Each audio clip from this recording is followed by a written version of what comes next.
I grew up in Tennessee, in the Appalachian Mountains, which is the same region where I went to school at the University of Tennessee in Knoxville.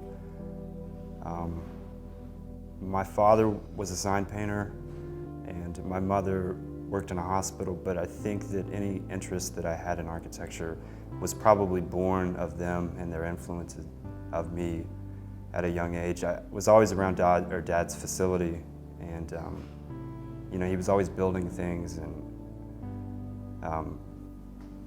doing graphic design. So I think just from the standpoint of always being around somebody that was making things with his hands, that's where that started. I think that also growing up in the beautiful region of Appalachia, I think at an early age you see vernacular architecture, and you see the barns and the low-income housing and the old dead town centers in places like Elizabethton, Tennessee. And you think, you know, there's a lot of potential here.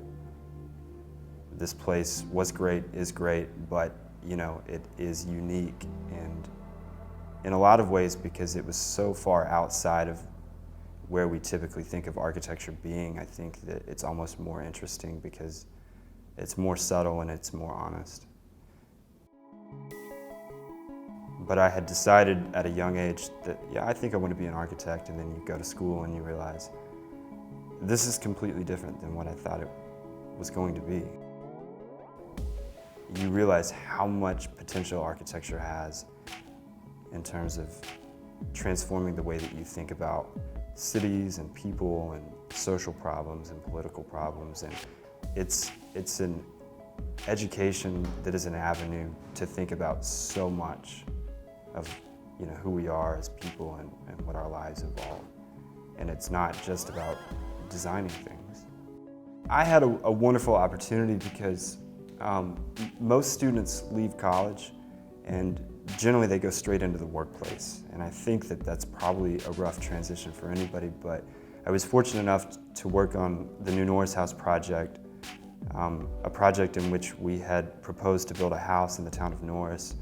Went after a federal grant, received the grant, and it blossomed into a 3-year design-build project, essentially, but a project that involved technology and social issues. And it was that stage where you're sort of still in the academic setting, but you're also answering the same types of questions that you're going to have to answer in the workplace. So my transition was easy, or easier in that sense. When I came to Dallas for the first time, I had never been to Texas before, and I had been traveling around on Amtrak. Much like going to college, I was in a completely new environment with, you know, very few people that I knew in the area, and the whole experience was new. And I think that this is important for students either leaving high school or leaving their academic setting in college to really step out on a limb and go somewhere where maybe it wasn't their ideal location, but there's just as much opportunity because you don't know it at all.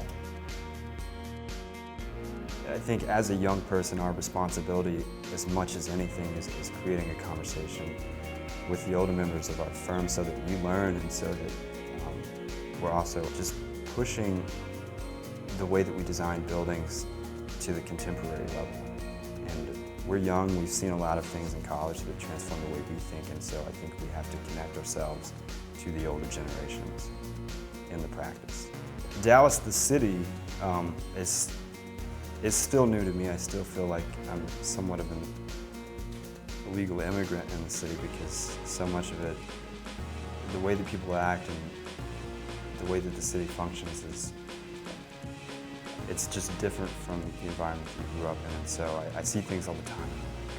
I still say all the time, a year later, where am I? Dallas is the city as an animal that hasn't fully developed, and I think that if you think about what Rem Koolhaas is talking about with the generic city, the way that Stephen Hall talks about Arlington as a, you know, it's no man's land.